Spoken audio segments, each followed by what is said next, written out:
Hey guys, it is time to discuss the heavy hitter event that NHL did release and all the ins and outs for it and things you want to watch for. So I'm going to break it down, all of it for you in this video. I want to start out with the free stuff first of all. So much like last week in the deep dive, or last event, sorry, there are a free pack. It is a blue pack, just like the one that was in the leaders event.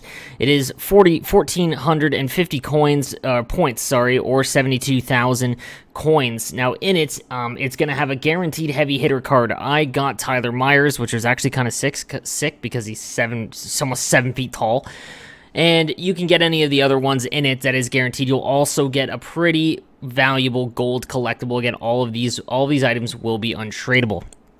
Also, they did release a DION PHANEUF in-hut challenges, so there are a few ways to get him. So just by looking at here, if you do the weekday challenges and whatnot in it, if you complete the weekly ones, the weekday challenges, you will get, by doing 5 of them, you will get a DION PHANEUF base item, which you can then use to trade in to get the heavy hitter item. So if you go to, let's go to the sets here for heavy hitters, and then we'll get into all the other stuff here. I just wanted to show you guys this one first because it is the free one. So you can do the DION PHANEUF Heavy Hitters Choice Pack, so if you do DION PHANEUF's base card, some healing items, and then 5 collectibles from doing the weekday challenges, you're going to get yourself an 84 DION PHANEUF Heavy Hitter card. There is another one too. This is the DION PHANEUF Gold Player 1. You can upgrade a base DION PHANEUF, and a bunch of 25 gold players get the 84 overall as well.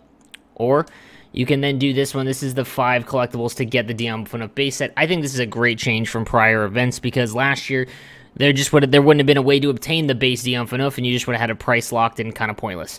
Let's go over the other sets real quick. Again, we have the trade-in 1 gold collectible and get 33% chance at a week 1 player.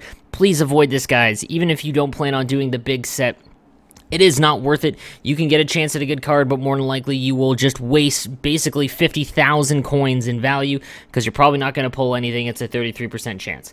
I would just wait, try and save up, and do this one if you are dead set on doing one of them. So again, you can trade in 3 gold collectibles, and you can get a choice of one of 3 heavy hitter items, which at least you're guaranteeing yourself something.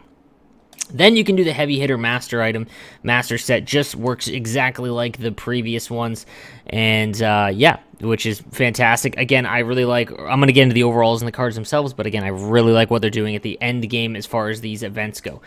Also new with this, because CHELIOS is a heavy hitter, you can trade in his 87 icon and 6 collectibles and get his 90 overall.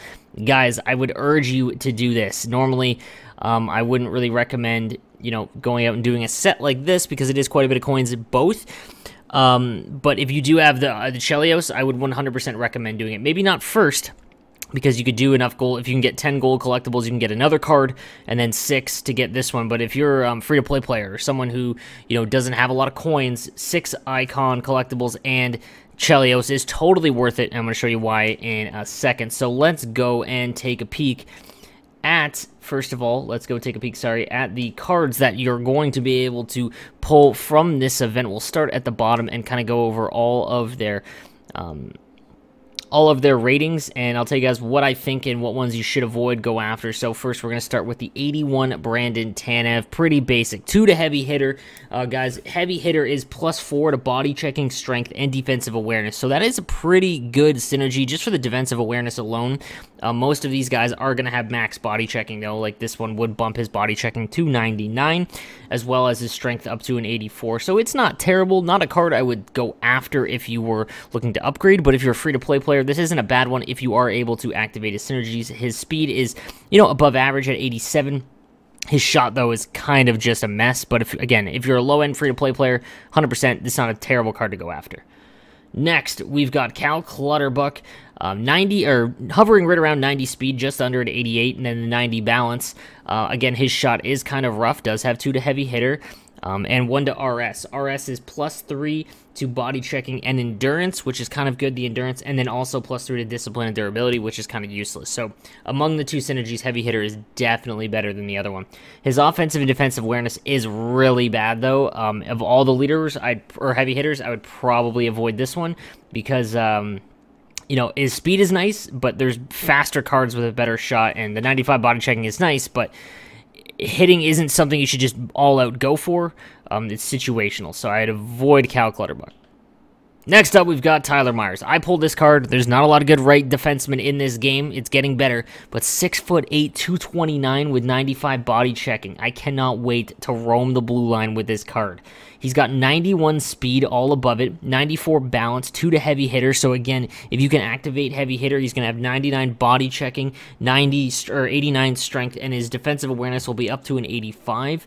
His shot, he has slap shot power of 86. So if you have the 1T synergy on, this is a great card, and not just on, you know, free-to-play players, but even someone, you know, that has a very decent team hovering around 90 overall. Like I said, I have one of the best teams on PlayStation, and I'm kind of excited to throw this on my third pairing to see how this card is just because of the size alone. 6'8", 229, it's insane. Then we've got Bob Probert, 84 overall. 6'3", 225. I loved Probert last year. His legend card was so much fun to use. This is a card I would entirely avoid unless you're, you know, you're a Wings or a Blackhawks fan, because his endurance is 77 and his skating is not all that good. 84 speed, 88 balance, 79 agility, 82 acceleration. That right there means that he's already kind of slow, and 77 endurance means he's not going to be out in the ice for very long. Slapshot power is a set 86, which isn't bad, but 78 accuracy. 95 body checking, 94 strength, which is nice, but again, passing, deking, all of that, just a mess. And then I will say this, though, his defensive stats aren't bad. Awareness for offensive and defensive awareness is 86 and 87, but even with those modifiers being pretty decent, it's not going to matter because his base stats are already so low. Stick checking and shot blocking are pretty high, but again, this is a forward I would probably avoid. Sell if you can. I do love Bob Probert, though. Next, we've got the 84 DION PHANEUF. So this is the card that you can pull in that's free. Now, he is a left-handed defenseman, so there are better cards just because he is left-handed. Left-handed does have a few more options, but he is big, 6'3", 225, and does have 2 to heavy hitter and 1T. I would recommend anyone that's a free-to-play team, or if you don't have, you know, the 3 best defensemen, I would 100% go after and try to make this. Again, you can do it for almost free by doing the challenges and everything like that. His shot power is an 88, comes with 1T, makes it even better. His speed is 90, balance and endurance at 93, body checking at 95. This is a great card for, you know, a lot of teams, especially because he is so big, and with the playstyle on PlayStation 4 being adjusted to Xbox with the bumps and whatnot, good card to have. And then there is the Ottawa Senator and Toronto Maple Leaf and Calgary Flame versions. They don't change. It's just the card art and whatnot. Then we've got Evander Kane, one of my favorite players as a Shark fan. 6'2", 212. He's always a really good card as he upgrades. His base is kind of slow and his shot is meh. But 2 to heavy hitter, 1 to X. With his speed already being 92, endurance 88. That's going to be a really good card. Not to mention his shot is 84 and 82 for power and accuracy, so he's in a very good spot. Defensive and offensive awareness, though, on this card is kind of rough, and it's something that is unfortunate with all of these heavy hitter cards, is that those stats are very important, and they're very low on a lot of them. But with 95 body checking, again, you can really do some damage back there, not to mention his passing, deking, and hand-eye all being above 80. This is a very good card to have if you're looking for some size. Plus, he has that X Factor synergy. We've got Matthew Barnaby, one of my favorite players growing up, especially living so close to Buffalo. This is a super sneaky good card. He is a winger, so he has or at least one of the things that I really require in a winger, and that's speed. 96 speed, 99 endurance, 99 balance, 94 agility and acceleration, plus 2 to 2 to heavy hitter, which all these guys have, it looks like. His defensive awareness is an 82, offensive is a 77, so that's really rough. But his shot power is an 83, accuracy is a 78, so again, his shot isn't all that good, but because he's got that blazing speed, he could be a good 4th liner for you. Again, he shouldn't cost too much, just because everyone's going to look at that shooting stat. I wouldn't spend any more than like 30K on him, even I'd go even less than that when prices vary out. But if you do get him, I wouldn't mind trying him out just because he's got that great hitting, and he's just got blazing speed that will not go anywhere because he's got 99 balance and endurance. This would be a great card to circle in the corner with, trying to hold off somebody. And we've got Marty McSorley, ex-Shark great. 85 overall. Unfortunately, this is a hard avoid again. 80 endurance with 86 speed. That's a rough combination. His shot power is an 86, but his accuracy is under 80. Defensive and offensive awareness, not terrible, 884 overall, but his deking, hand-eye, passing, puck control, all that kind of meh. At 85 overall, I would sell him. It's not worth it because of that endurance and speed combined. It's just not going to work. 86 Matthew Tkachuk, however, will. At 88 speed, 91 balance, 2 to heavy hitter, 1 to BM, good synergies, and 86 offensive awareness with 84 defensive awareness, and then deking, hand-eye, and passing all around 85, plus that 95 body checking, and his shot is all 85 across the board. This is a good card to have. I wouldn't go too stupid on as far as I would spend on it. I would say 50, 60K at the most. Again, that's probably on the higher end. You might be able to get him a little bit lower as the event goes on. But this is a pretty cool card to have, especially because of his offensive awareness. I think these body checking cards, not a lot of people hit and hut. A lot of people play safe, passive, all that kind of stuff. It depends on your play style. I'll use a pro player that a lot of people have seen, like Mivians, who is insanely aggressive. These cards are going to be awesome for him. But the one thing you got to pay attention to is that some of these heavy hitter cards, unfortunately, could lead to a lot of penalties. And what I mean by that is hit along the board with someone with 80 body checking as opposed to someone with 95 can draw a little bit more penalties. You got to be careful when you hit, but you could really change the game with some of these cards. And if you play super aggressive like Mivians does, these would be a really good card for you. 86 Victor Hedman, great card. Unfortunately, his accuracy has always been terrible since NHL 19, but 6'6", 223, already a fan favorite in the game. 89 speed, got good speed, and his endurance is 92, so that's great. Passing is an 86, and then he's got that 88 defensive awareness with 88 stick checking and blocking. This is a great card, especially on lefty. Again, there are a lot of good left defensemen now, but this is, I would pin him probably about the 5th or 6th best left defenseman in the game.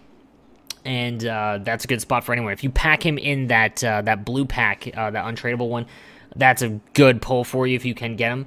I wouldn't go crazy again because he does have good size and speed and whatnot, but there are still a few better left defensemen. So because this is a new event, prices do go high.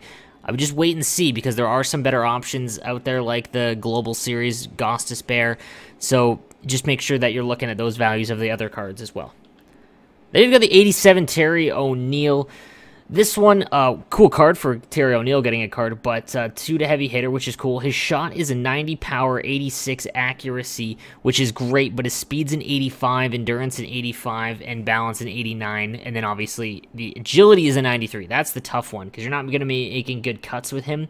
He does have 90 offensive and defensive awareness, though. This could be a sneaky good card with those awareness stats as well.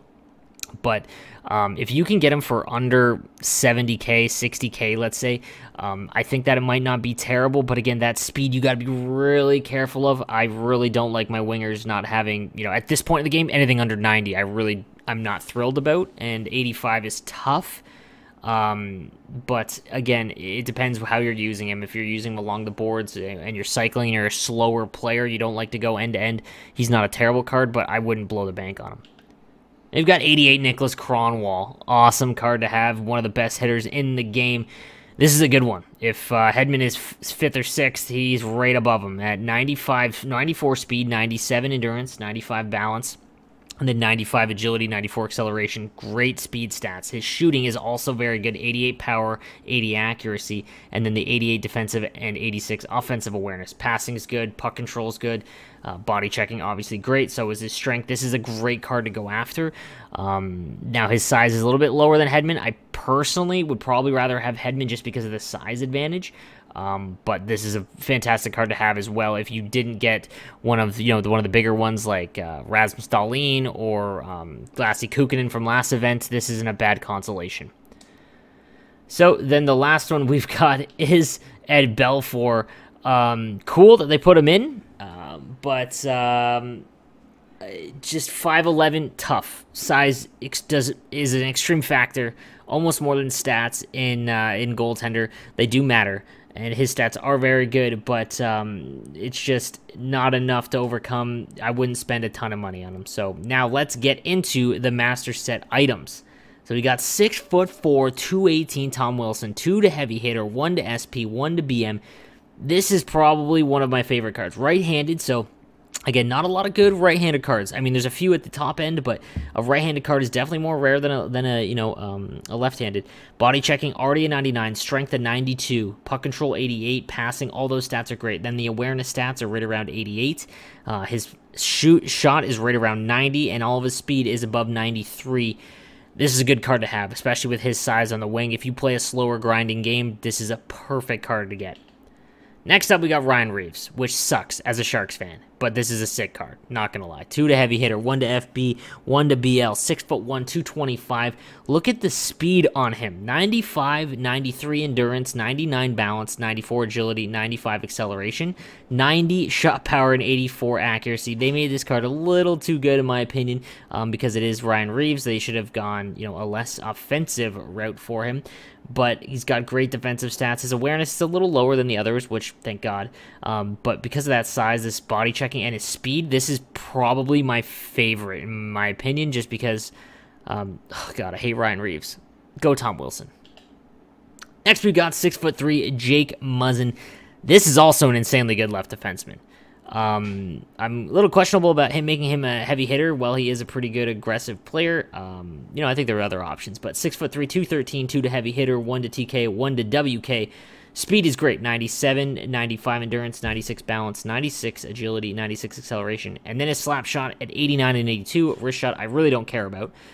Defensive awareness and offensive awareness above 90, which is big. This is a very good left-handed defenseman. And I have a feeling he's going to go for a lot just because of his, the fact that he's a Leaf. But if you see him going for, under what I would say Lassi Kukkonen went for, if he's around 300K, 250 in that range, I doubt it because he is new. I would pull the trigger. There are options, though. Again, guys, don't get blinded by these new cards on left defense. There are very good left-handed defensemen, and you don't want to be paying for the better option. In my opinion, Lassi Kukkonen is still better than Jake MUZZIN. So if you're going to pay more for Jake MUZZIN than you could for Kukkonen, that's kind of a downgrade. Just keep that in mind. I would also say that, Dahlin as well is close. I draw the line kind of around Paul Coffey. If Paul Coffey and Jake MUZZIN I would value about the same, and then obviously you'd want to go Jake MUZZIN. So next, we've got the 90, DARREN McCarty. This is the worst of them, in my opinion. He's got 2 to heavy hitter, 1 to WC, 1 to WM, 6'1", 210. Obviously, one of the best hitters and most aggressive guys in the game, which is cool. Although speed, like I said, on wing, I value speed and shot, and he doesn't really have neither for a master set player. He's 91 speed, but then his endurance, agility, and acceleration all well under 90. And then his wrist shot power is a 92, but his accuracy is an 82. Offensive and defensive awareness at 94, which is great for the modifiers. I just think there are better options for your master set items. This is the one I wouldn't choose, and if you do get him, I would sell him so that you could grab the other options. And then the 90, CHELIOS. This is hands down the most valuable card, much like how when Kukkonen came out in the leader or the leaders event, I mentioned that depending on your roster makeup and who you had, Kukkonen was the most important. He was the best card, but if you already had Dahlin and Paul Coffey, don't get him because then you're pushing one of them to the third pairing where you could get Taves and whoever for his 99 draws. CHELIOS, again, right defense is so weak in this game still. There is still not very many good right defensemen in this game. At 90 speed, 89 agility, 90 acceleration, 87 balance. Now, his endurance is an 82, which is kind of low. I 100% agree with that, which does kind of suck. But if you can get a synergy that boosts that up a little bit, that's fine. Again, the right D options are not all that great. You're still rocking base Carlson as one of the best in the game. Team of the week Barry, team of the week Morgan Riley. Even, I mean, the Doughty card I'm not a big fan of, the 86. And then obviously the Pietrangelo. This is a very, very good card because of that slap shot power and accuracy. The right defensemen don't seem to have very good shots, any of them, except for, I mean, even Petro doesn't really have it. So 90 and 93. That's awesome. He is my number one. If you're going to rank them, I would go CHELIOS first because no one has a better right defenseman because the second best would be Pietrangelo and there just isn't any. He's, that would be the next best one and he's not better. But guys, that is all of the cards and my input for them for the heavy hitters event. Let me know what you guys think. Sorry about the video getting a little long, but I wanted to go into detail in all of the cards for you. Just show you guys my team real quick, just to give you guys an update on what I'm rocking. Before I do it, I've got the Lemieux, Taves, Gretzky, Morenz, Matthews, LaFleur, Gordie Howe, Stamkos, Mikko, Rantanen, and then Connor McDavid, Joe Sakic, Mike Gartner, and then Pietrangelo, Kukanen, Darlene, Carlson, Tyson Berry, and Paul Coffey. So I'm probably going to grab the the Chelios first, bump Petro down, get rid of Berry, and then I would really like the Ryan Reaves, although I might just not get him because I don't like the Knights. So guys, again, thank you for watching. I'm No Sleeves 12. If you like the content, please subscribe. You guys have a good one.